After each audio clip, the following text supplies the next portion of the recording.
Good morning. Ayan. So, masyado akong maaga. Pero actually, the time is 5:03 na. Pumanik ako is 5 o'clock. Maaga lang akong nagising. Ayan. So, thank you Lord. Ipapakita ko sa inyo kasi medyo madilim pa. So, may mga ilaw pa sa BGC saka sa Makati. Ayan ho ang view dito. Kita nyo. Medyo nga ano pag sa gabi, talagang makikita nyo yung ganda nila. Talagang umiilaw sila. So ngayon medyo may liwanag na kasi, pero ayan may ilaw pa rin. So, masyado lang akong maaga. Ayan. Pero, thank you. And it's Sunday. Again, linggo ngayon, I am reminding you na church day ngayon. So, ako kasi maaga ako nagising. So, bago ko nag-gardening, bago pumapanik dito sa rooftop, I see to it na nakapag-pray na ako and nakapag-read na ako ng Bible. Kasi, yun naman talaga ang dapat unahin. Sabi nga, in Matthew chapter 6 verse 33, seek ye first the kingdom of God and His righteousness, and all these things shall be added unto you.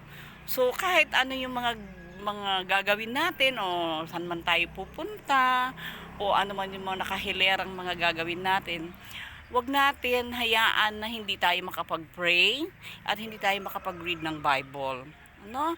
Kasi we have to seek first the kingdom of God.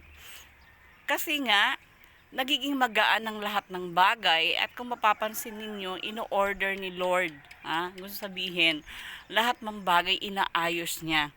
Yan, para ikagagaan din natin. Okay? So, eto nandito na ako ngayon sa garden.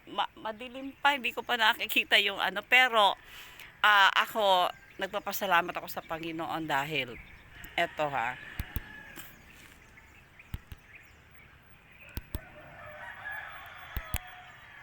ayan.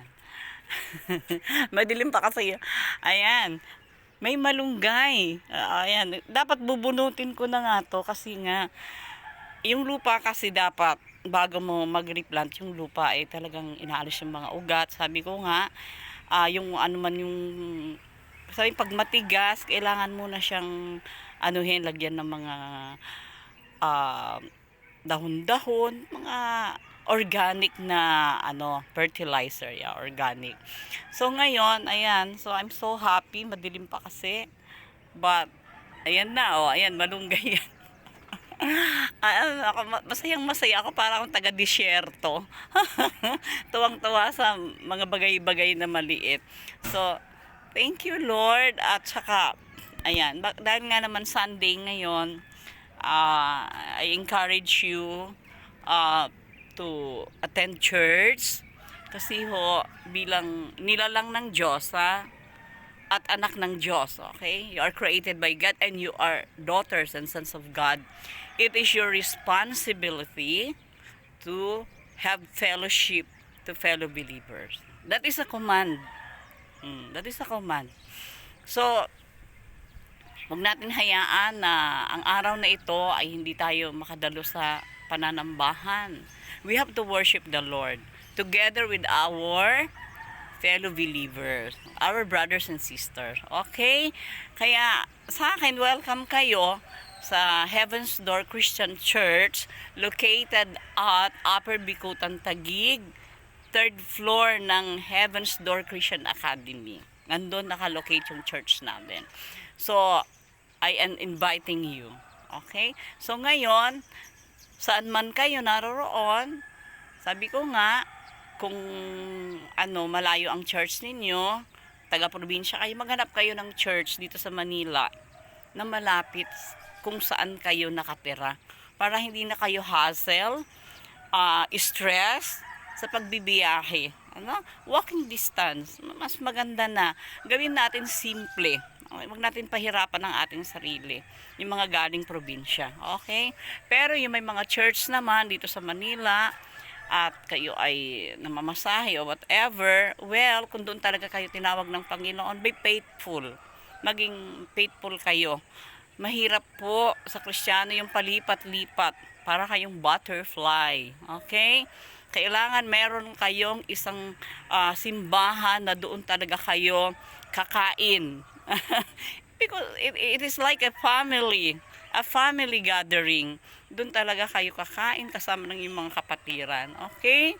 O, yun yung advice ko sa inyo. Ako, nag-iimbita ako doon sa mga wala pang sinisimbahan. Okay? At yung mga galing probinsya na wala pang nahahanap. Kung malapit kayo sa akin, doon na kayo, you are very much welcome. Pero yung may mga pinagsisimbahan na, well, doon na kayo. Kasi ako'y naniniwalang doon na kayo tinawag ng Panginoon. Especially kung matagal na kayo doon. Ngayon, this is only a, ma'am, parang hindi naman gardening yung tema.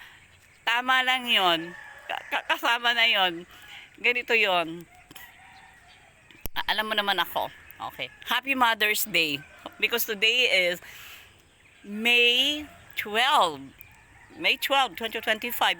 Happy Mother's Day. Okay. Ganito kasi yun. Yung pagiging tapat natin sa simbahan. Kasi doon tayo tinawag ng ating Panginoon. So, at kung meron kayong, halimbawa, lilipat kasi kung may mga dispute kayo, may mga hindi kayo napagkakasunduan sa church, meron kayong mga kasigalutan, na dapat sana sa Kristiyano hindi na ganon. Ang Kristiyano dapat nagpapakumbaba, kung may pagkukulang, humingi ng sorry.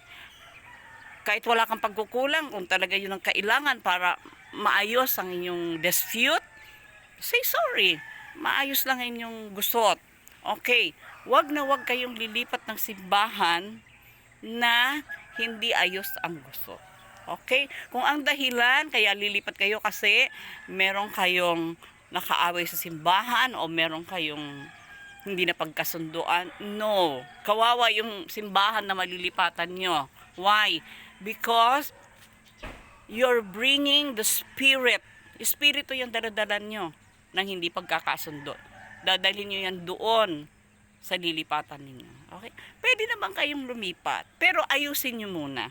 Okay? Halimbawa, naayos nyo na, and pwede na kayong lumipat. Wala naman tayong ano dun eh. Magpaalam kayo ng maayos sa pastor nyo. Mahalaga, ayos yung gusot nyo. Okay? Huwag kayong lilipat na hindi ayos. At saka, dapat, ang inyong rason ay talagang tama. Halimbawa, nalipat ng trabaho, or nalipat ng tirahan. Ayan, mga ganon, ha? Okay, thank you very much, and see you on my next vlog. Okay, bye!